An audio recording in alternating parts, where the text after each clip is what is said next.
Magandang umaga! Kumusta po? Narito po ulit ang update natin para sa lagay ng ating panahon.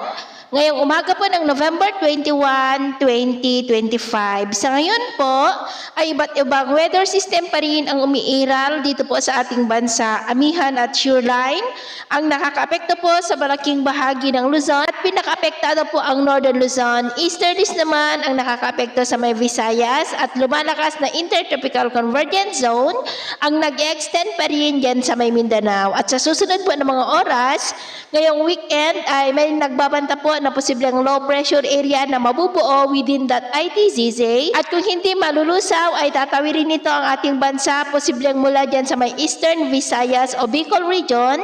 Sa Lunes po posibleng lalapit at kung sakali na maging bagyo ay tatawagin po sa local name na bagyong Verbena. Pero paalala lamang po na maaari pa na magbago ang forecast na ito. Kaya patuloy po tayong mag-antabay sa mga susunod po na updates. At sa lagay ng ating panahon, ngayong madaling araw ay may mga isolated rain sa ilang bahagi ng Batanes, Babuyan Islands, Cagayan, Apayao, Isabela, Quezon, Batangas, Bicol, Oriental Mindoro, Marinduque, Palawan, Leyte, Eastern Samar at Dinagat Island. At mamaya po ay sisikat naman ang araw sa malaking bahagi ng ating bansa pero may tsansa pa rin ng maulap na kalangitan with isolated rain sa may Babuyan Islands, Cagayan, Apayao, ilang bahagi ng Isabela, Quezon, Batangas, Camarines Provinces, Catanduanes, Oriental Mindoro, Marinduque, ilang bahagi ng Palawan, Eastern Samar, Bogo, Tacloban, Dinagat Island, Cadiz, Holosulu at Tawi-Tawi. At mamayang hapon, mas maraming lugar po ulit ang makakaranas ng mas maulap na kalangitan with isolated rains, lalo na po dito sa Northern Luzon. Kaya mag-ingat po tayo sa mga banta ng mga pagbaha at pagguho ng lupa.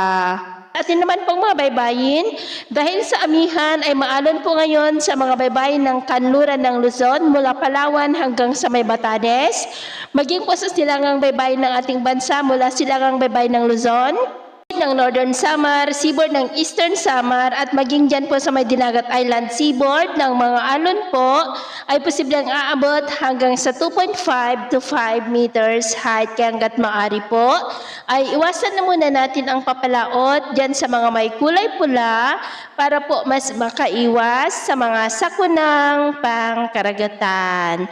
So yun po ang latest update natin sa araw na ito. At ako po muli si Gems na nagsasabing sa kahit anong pagsubok po na darating sa ating buhay, huwag po tayong mawawalan ng pag-asa. Thank you and God bless!